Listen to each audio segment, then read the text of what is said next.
नमस्कार। गूढ़ रहस्य ज्योतिष केंद्र में आपका हार्दिक स्वागत है, अभिनंदन है। प्रिय बंधुओं, आप सभी का हार्दिक धन्यवाद जिन्होंने कि मेरे इस YouTube चैनल को सब्सक्राइब किया, इसे शेयर किया, इसमें कमेंट छोड़े। अब आज मैं आपके सामने प्रस्तुत हुआ हूं कार्तिक मास राशिफल मेष से लेकर मीन पर्यंत। वैसे तो कार्तिक मास में बहुत सारे तीज त्योहार आएंगे और मेरा उसके लिए अलग से वीडियो होगा। दिवाली में भी कुछ समय टाइम जोन को लेकर के इस बार, जैसे कि आप देख रहे हैं, रक्षाबंधन में, जन्माष्टमी में, हर एक तीज त्योहार में कहीं ना कहीं कोई ना कोई समस्याएं रही है। पंचांग के विवादस्थ स्थितियां भी बनी रहती है। क्या दिवाली या धनतेरस, भाई दूज आदि में भी इस तरह का कुछ संशयात्मक स्थितियां भी निर्मित हो रही है। लेकिन आप मेरे इस YouTube चैनल को सब्सक्राइब करिए, बेल आइकन को ऑल पर क्लिक करिए, ताकि मेरी जब वीडियो अपलोड होगी उस तीज त्योहार से संबंधित, तो आप उसको देख सकते हैं, ताकि आप तक वो जानकारी प्राप्त हो। अधिक लोगों तक इसको पहुंचाने का प्रयास करें, आपकी बहुत मेहरबानी होगी। तो पहले खैर अभी इस वीडियो में मैं केवल राशिफल को लेकर के ही आपके सामने प्रस्तुत हुआ हूं। तो सबसे पहले बात करते हैं कि कार्तिक मास में ग्रहीय स्थिति क्या रहने वाली है। तो सूर्य देव आत्मा के कारक, पिता के कारक, एनर्जी के कारक, ऊर्जा के कारक, यह जो है सूर्य, जिसके धरती पर आते ही दिनचर्या प्रारंभ होती है और सृष्टि में जो है नई उमंग होती है, ऐसे सूर्य देव जो है वो कार्तिक मास में जाकर के वो नीचस्थ स्थिति में आ जाते हैं, अपनी तुला राशि में प्रवेश कर जाते हैं। तो यहाँ पर 17 अक्टूबर से लेकर 16 नवंबर तक जो है वो सूर्य देव जो है नीचस्थ स्थिति में रहने वाले हैं। इसके बाद मंगल देव की जो जर्नी है इस बार कुछ जो है वो थोड़ा सा लंबा रहने वाला है। 16 अक्टूबर को जो है वह मिथुन में प्रवेश करेंगे, लेकिन 30 अक्टूबर को वक्री हो जाएंगे और जो है 13 नवंबर को वक्री अवस्था में जो है वो वृषभ में पुनः प्रवेश कर जाएंगे, वापिस चले जाएंगे। उसके बाद फिर जो है 12 जनवरी को जो है वह मार्गी हो जाएंगे वृषभ में, और 12 मार्च को जाकर के वो फिर पुनः मिथुन में प्रवेश करेंगे। तो ये जर्नी काफी लंबी रहने वाली है। मासारंभ में बुध देव जो है वो अपने उच्चस्थ राशि में रहेंगे कन्या में, और 26 अक्टूबर को वो तुला में, और 13 नवंबर को वह वृश्चिक में, लेकिन 20 अक्टूबर को वह अभी पुनः अस्त हो रहे हैं। शुक्र देव आपके 18 अक्टूबर को जो है तुला में आ जाएंगे, यानी कि 2 दिन, एक दिन जो है वो कन्या में रहेंगे। उसके बाद जो है तुला में प्रवेश कर जाएंगे। उसके बाद 11 नवंबर को जो है वो वृश्चिक राशि में प्रवेश कर जाएंगे। शनिदेव अंतोगत्वा 23 अक्टूबर को जो है वह मार्गी हो रहे हैं। तो यह जो है क्या परिस्थितियां निर्मित हो रही है। मास के आरंभ में मंगल देव की दृष्टि शनि के ऊपर रहने वाली है। मासांत तक ये परिस्थितियां यहाँ पर रहेगी, और शनि देव की 10वीं दृष्टि सूर्य के ऊपर, केतु के ऊपर, और देवगुरु बृहस्पति के ऊपर 3री दृष्टि पड़ रही है। वहीं पर सूर्य जो है वह राहु और केतु के एक्सेस में भी आ गए हैं, नीचस्थ स्थिति में भी है। तो कहीं ना कहीं यह मास कुछ अधिक परेशानियां लेकर के प्रस्तुत हो रहा है। लेकिन पर्टिकुलर राशियों के लिए क्या इसका असर रहेगा, किस तरह की परिस्थितियां निर्मित होगी, उसके लिए जो है मैं राशिफल क्रमशः आपके सामने प्रस्तुत करता हूं। बात करते हैं मकर, कुंभ और मीन राशि के जातकों की। सबसे पहले मकर राशि। मकर राशि में अभी राशि शनिदेव संचार कर रहे हैं, मार्गी हो जाएंगे 30 अक्टूबर के बाद। काफी लंबे समय के बाद वह जो है गति पकड़ रहे हैं। देवगुरु बृहस्पति अभी वक्री रहेंगे 3रे भाव में। मंगल देव आपके 6ठे भाव में संचार करेंगे, राहु देव 4th भाव में, बुध देव आपके 9वें भाव में भाग्येश होकर के भाग्य स्थान पर उच्चस्थ स्थिति में संचार करेंगे, और सूर्य, केतु और शुक्र जो है आपके 10वें भाव में संचार करेंगे। लेकिन इनका संचार बदलेगा, उसमें आपको किस तरह की परिस्थितियां देखने को मिलेगी, आइए सबसे पहले जानते हैं। देखिए, इस महीने और विशेष कुछ मुझे नकारात्मक दिखाई नहीं दे रहा है। खास करके आपके मानसिक जो परिस्थितियां हैं, उद्वेग की स्थिति है, वो आपकी बनी हुई है। कारण कि शनिदेव आपके जो है राशि के ऊपर से संचार कर रहे हैं। 7.5 की मिड जिसको बोलते हैं मध्यम स्थिति जो है वह हृदय के ऊपर से जो शनिदेव का जो है वो ट्रांजिट हो रहा है, या 7.5 जिसको बोलते हैं चरणों की, हृदय की और मस्तक की। तो ये हृदय की 7.5 आपके लिए चल रही है। तो कहीं ना कहीं मानसिक असंतुलन हो सकता है, लेकिन वह स्वयं राशिश है। तो आपके जो है कहीं ना कहीं ऊर्जा बनी हुई है, शारीरिक क्षमता जो, हालांकि इससे पहले कुछ आप जो है आलस्य जैसी परिस्थितियों से होकर के गुजर रहे हैं, लेकिन ये त्याग करके, हालांकि अब वो मार्गी हो रहे हैं, तो कुछ परिस्थितियों में परिवर्तन होगा। आप कहीं ना कहीं कार्य क्षेत्र में जो है वो आगे बढ़ सकते हैं, कुछ गति ले सकते हैं। गुरुदेव आपको जो है वो अधिक परिश्रम न दे करके सरलता से कुछ चीज़ों को प्रदान करने का यहाँ पर प्रयास करेंगे। कंपटीशन या प्रतिस्पर्धा की कोई भी चीज़ें हैं, शत्रुहंता योग आपके मंगल देव आपके षष्ठम भाव से संचार कर रहे हैं, बना रहे हैं। बुध देव आपके जो है भाग्येश होकर के भाग्य स्थान में उच्च स्थिति में, इनके भाग्य के द्वारा आपको लाभ प्राप्ति की संभावनाएं बन रही है। लेकिन दशमेश और पंचमेश शुक्र देव आपके संचार कर रहे हैं आपके दशम भाव से। सूर्य देव अष्टमेश है, अष्टमेश के साथ, और केतु देव के साथ। हालांकि केतु जब राहु और केतु किसी ग्रह के साथ आ जाते हैं तो उसकी एनर्जी को ऑब्जर्व कर लेते हैं और पूरा का पूरा परिणाम वो केतु देव ही प्रदान करते हैं। तो इसका मतलब ये है कि यहाँ पर केतु देव का जो है वो शासन पूरे इन दोनों ग्रहों के ऊपर भारी रहने वाला है। तो हालांकि स्वराशिगत सूर्य शुक्र देव है, लेकिन इनका यहाँ पर इतना प्रभाव देखने को इस समय में नहीं मिलेगा। ज़्यादा बेहतर होगा जब शुक्र देव यहाँ पर जो है 11 नवंबर को संचार करेंगे। इनके मासांत में जाकर के कहीं ना कहीं कुछ आपके जो है वो एक बेहतर परिस्थितियाँ आपको देखने को मिल सकती है। लेकिन वहीं पर मंगल देव 30 अक्टूबर को वक्री होंगे और 13 नवंबर को मंगल देव भी आपके पंचम भाव में आ जाएंगे। पंचम भाव से संचार कहीं ना कहीं पेट जन्य समस्याएं आपको हो सकती है, या गर्भवत जो महिलाएं हैं उनके लिए विशेष ध्यान देने की ये ज़रूरत है, समय है। तो आपको यहाँ पर थोड़ा सा ध्यान देना है। अगर आपने बच्चा कंसीव किया है तो कहीं ना कहीं उसको लेकर के आपको थोड़ा सा संतुलन बना के रखना है।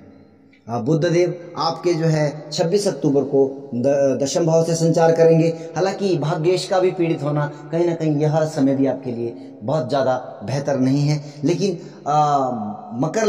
मकर राशि के जातकों के लिए बेहतर परिस्थिति तभी रहेगी जब बुध देव भी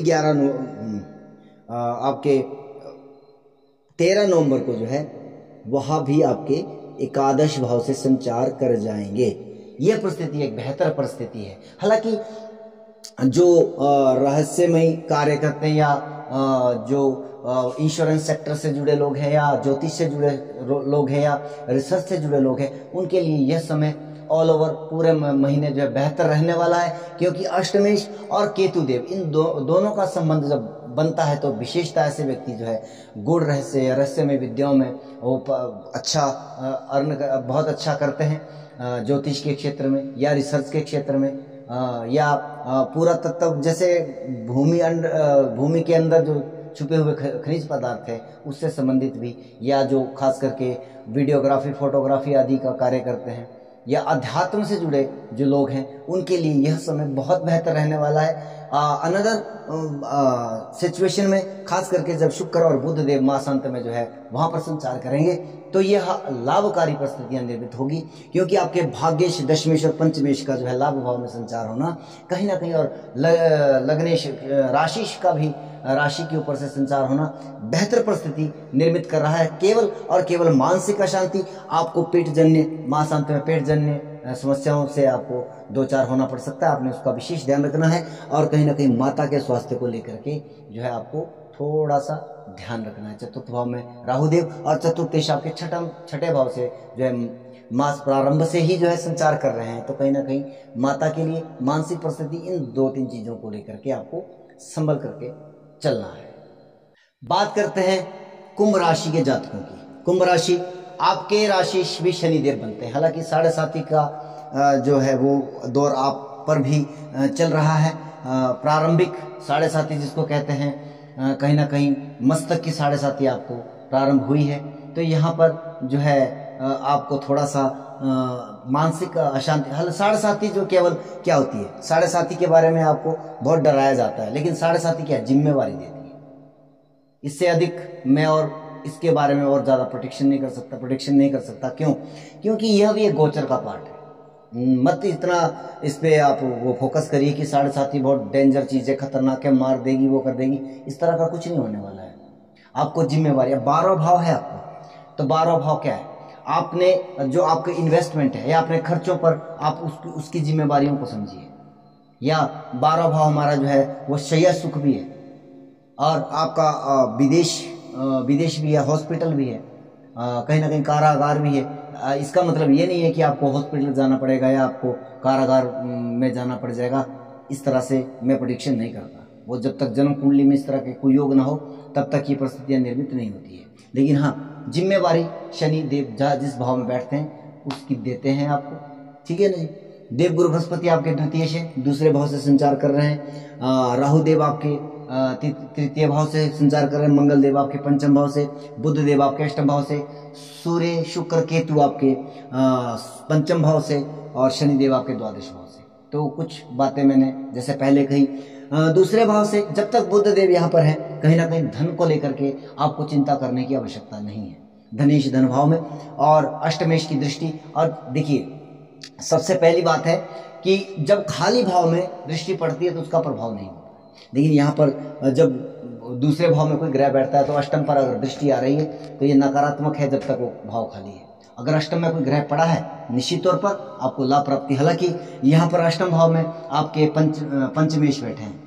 आपकी बुद्धि जो है वो बहुत गहरी सोच की तरफ बढ़ रही है, बहुत गहरा अध्ययन आप कर रहे हैं। अगर आप जो है रिसर्च के क्षेत्र में इस तरह की शिक्षा ग्रहण कर रहे हैं, जैसे पीएचडी वगैरह, बहुत जबरदस्त ये समय आपके लिए चल रहा है। पढ़ाई के लिए ध्यान लगेगा।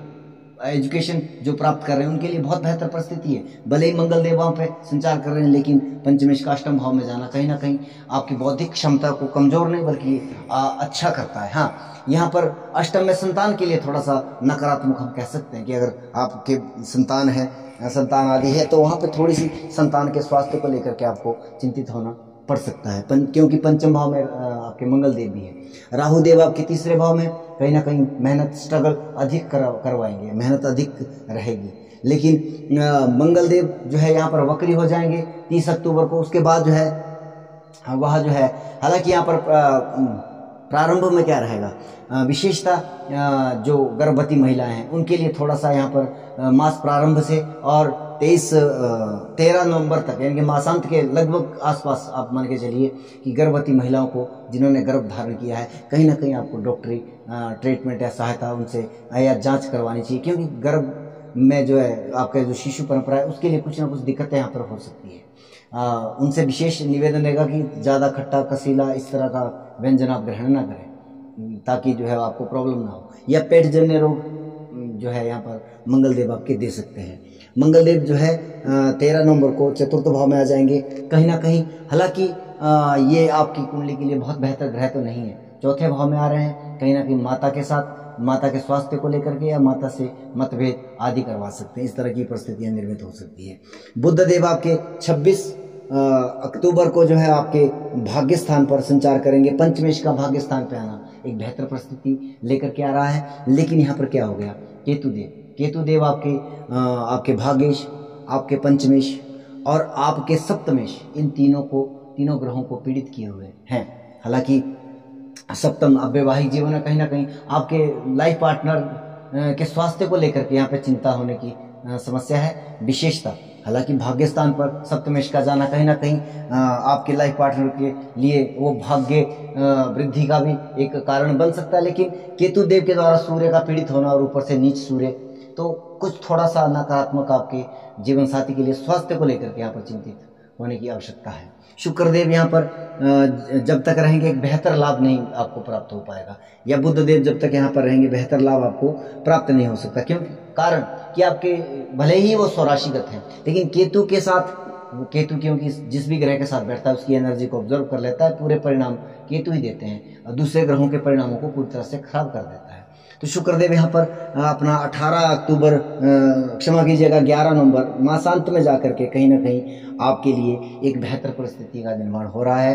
और यहाँ पर 26 अक्टूबर क्षमा कीजिएगा 13 नवंबर को जो है बुध देव भी यहाँ पर आ रहे हैं। तो यह एक जो है बहुत ही बेहतर नवमेश और पंचमेश की दशम भाव में युति होना कहीं ना कहीं, और सामने दशमेश की दृष्टि पड़ना और शुक्र और मंगल का जो है राशि परिवर्तन अपने आप में एक बहुत बेहतर परिस्थितियां कार्य क्षेत्र के लिए बहुत बेहतर रहेगा।